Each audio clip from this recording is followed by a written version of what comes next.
Leo. This is Inspire 2016 with your weekly tarot reading for the week commencing the 6th of February until the 13th of February 2023. The first card for you is representing, how do you feel about yourself? Your card is the Four of Wands.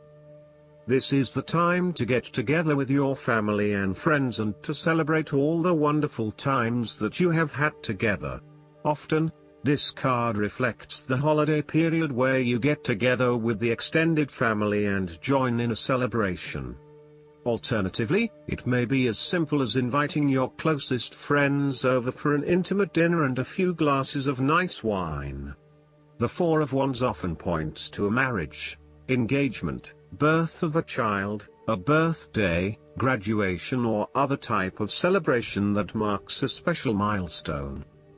If you have been working on a project, you will reach an important milestone and will have cause to celebrate. You have completed a significant phase of the project and can feel very proud of what you have accomplished so far.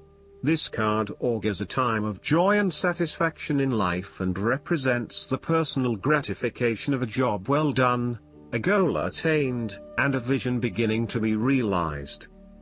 Given the Four of Wands is closely associated with the home environment, you may be working on improving or renovating your home. You may have recently purchased a new home or are very close to finding a new home and getting ready to settle down in your new environment. The Four of Wands indicates peace and harmony. You may find a refuge from the turmoils of life, perhaps by meeting someone new in a romantic setting, or by finding a new place to live that is away from it all. If you have been experiencing any disagreements with others, now will be the time to make a peace offering and instead focus on creating harmony in the relationship. The Four of Wands provides encouragement when things seem too daunting. The card serves as a reminder that most things in life do not come easily, and so when you do accomplish a major milestone, you should be proud of everything that you have achieved. The Four of Wands is also representative of move from one stage to another, and moving past mistakes and challenges to a place of peace, acceptance and happiness. The second card for you is representing, what do you want most right now? Your card is the Seven of Swords. What you want most right now is doing something in secret, hoping that you are safe and undiscovered. Something goes awry and your secret is revealed to your embarrassment.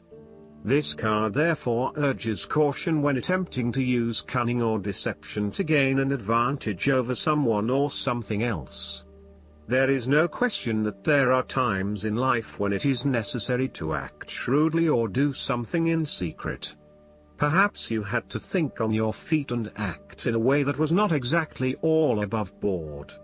Perhaps you had to go behind other people's backs in order to manifest your desires. Perhaps you felt like you needed to cheat or take the easy way out. If acting shrewdly is something you must do, it is essential that you do this with a clear conscience and you are fully aware of the potential consequences of your actions. Taking the easy path is not always the best path, and sometimes you just have to exert a decent amount of effort to achieve what you want.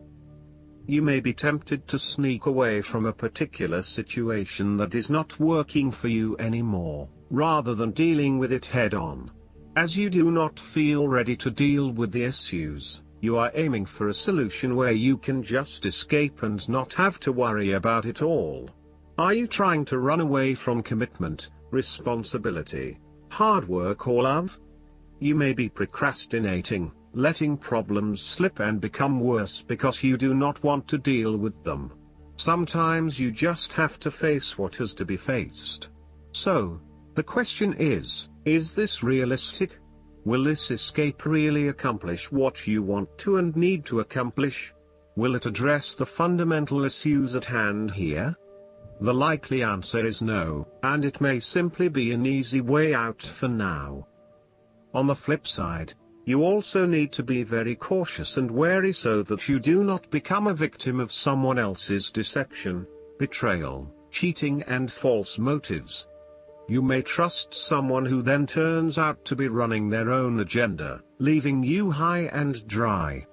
You need to be very careful of who you trust over these coming months, as you are at risk of being taken advantage of. Look out for any sneaky behavior and trust your gut instincts about when something does not feel right or is too good to be true. Sometimes, the Seven of Swords indicates a desire to go it alone. You want to discover, investigate and solve every problem using only your own wits and resources. You may believe that you have a better chance at success if you act on your own accord, ignoring the advice or inputs of others. This approach is useful when you need to bypass an ineffectual group or assert your independence, but it can also have its limitations. You may end up feeling isolated and excluded, missing that great feeling of collaboration and synergy gained when you work with others. If you feel inclined to act alone, be sure this isolation will really work for you. The third card for you is representing your fears. Your card is the Page of Pentacles. You are afraid of manifesting your dreams and goals. There may be current blockages standing in the way of you achieving those goals. It may be that you have not planned sufficiently, or that you have become lazy and complacent and have lost sight of your goal. You may also be too busy daydreaming about new dreams and goals, without having taken any action on your original dreams and goals. So, you need to review your goals and think again about why you were originally motivated to achieve them. Think about what it will be like once you achieve that goal, and become recommitted to your objectives and the actions required to make your dreams a reality. You are focusing on short-term pleasures and desires rather than sustainable and long-term goals. You will need to move beyond material satisfaction and towards what will bring you sustainable happiness and fulfillment. Similarly, you may be finding it difficult to get a specific project or idea off the ground. Each time you try, it seems to amount to nothing, or it takes you even further away from where you want to be. There is a lack of success here and a mounting frustration that perhaps you will never be able to achieve what you want. You may be losing faith in your talents and abilities. If this is the case, relax, lighten up and give yourself some space and downtime for a short period. Take a holiday or a break from your usual routine, and you will find that this helps you to re-energize and refocus. The fourth card for you is representing what is going for you. Your card is the Ten of Swords. You may feel powerless as something comes to a crashing and sudden end, and you feel as if you are being attacked or backstabbed by someone else. You may even use this challenging time to portray yourself as a martyr, to show that you have put your interests last but have suffered as a result. There is a difficult experience of endings, loss, pain or release.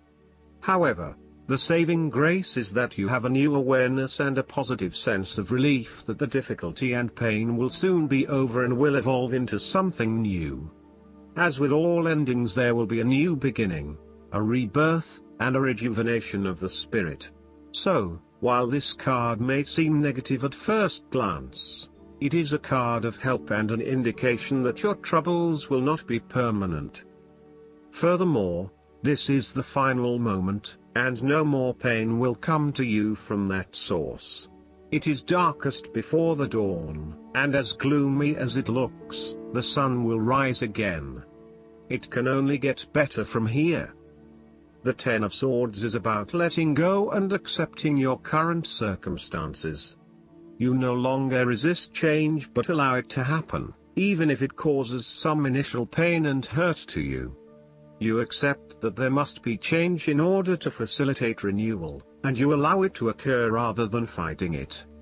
After a painful situation, It is a signal to pick yourself up off the ground and to reflect upon what happened to you and why, and what you can learn from the experience. The Ten of Swords is a sign that the pain and hurt you have endured has not gone without purpose. The positive power within you can be used to learn from your pain and draw wisdom from defeat. The fifth card for you is representing what is going against you. Your card is the King of Cups. You may be struggling with self-deception and/or the deceptions of others, and the most important thing in this situation is to see yourself and others as they actually are, with clear and loving eyes, but not foster any sense of dependence or weakness through your own actions. In terms of your personal relationship, you feel quite confused about your relationship and your emotions are out of balance and out of control. You are uncertain about your true feelings, and every day they seem to chop and change, leaving you completely confused. You need to be careful, too, about the messages you are sending to your partner, as he or she may become easily confused too if you are up one day and down the next. It is probably best to keep some distance now until you work out your feelings and are more in control of your emotional state. Finally, you need to take greater control and responsibility for your emotional state. Right now, you are a loose cannon, letting your emotions rule and flip-flopping from one point of view to another. You want to take charge of your life, but then you are waiting for the universe or for fate to show you the way. You need to be more accountable for your emotional well-being. The last card for you is representing the likely outcome that you may have. Your card is the King of Wands. There would be a male significant figure in your life, most likely from fire signs just like yourself, who is goal-oriented and full of creativity. He is a natural-born leader of all kinds of people, and he is very visionary. Once he sets himself a goal, he sticks to it and ensures that he can make it happen with the support of those around him. People naturally gravitate towards this king as they know he will get things done and will do it very well. He is a master, too, at being able to get other people to do his work for him, and keep them on side throughout the process. He looks forward to challenges because he enjoys the natural rush of adrenaline associated with solving a difficult problem and coming to a solution that will benefit not just one person but many people. In the process, he not only rids himself of his own fear but that of others, by reassuring them that they shall all succeed. He is not all talk, either, and when the going gets tough, he is prepared to do the hard yards to see something through to the end. The King of Wands has a deep and innate respect for other people, and his compassion extends far. He knows how to bring out the best in others and to empower them to deliver his visions and goals, which he knows will be of benefit to the greater population. If this king represents yourself, you are someone who is very visionary and goal-oriented. You achieve a lot because you are very clear about your future direction and how you will get there. You do not waste your time on activities or relationships that you believe will lead nowhere. You never just go with the flow, instead you prefer to embark on a strong and direct course of action. The King of Wands reminds you to lead your life with intent, vision and a long-term view. Know that even though you are experiencing challenges now, this is just a part of your journey to something much more positive. Eventually, you will see this time as just a little blip on the radar and it will have simply served to make you stronger. Stay focused on your long-term goals. The appearance of the King of Wands also suggests that an opportunity is presenting itself to you, and you now have the power to accept the opportunity and take on the challenge. You are the determining factor in this situation, and circumstances will navigate in the direction you steer them. Indecision or doubt will not be appropriate responses when clarity and confidence are acquired. However, as you progress in this new role, it will begin to feel more comfortable. Last but not least, the guidance card for you is the grief work. This card signals that your heart needs some healing from one or more losses. There's grief work to be done as a way of moving forward with your life. Already you can think of how this specifically applies to you. Unhealed grief is compounded by each subsequent loss. Although it's uncomfortable to mourn and cry, sometimes this is the only path to healing. That's why it's best to heal with an experienced grief counselor, grief support group, or trauma-trained therapist.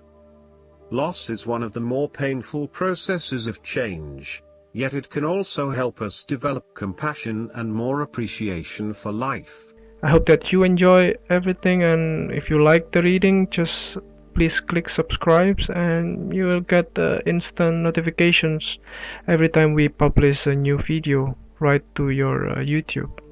Thanks.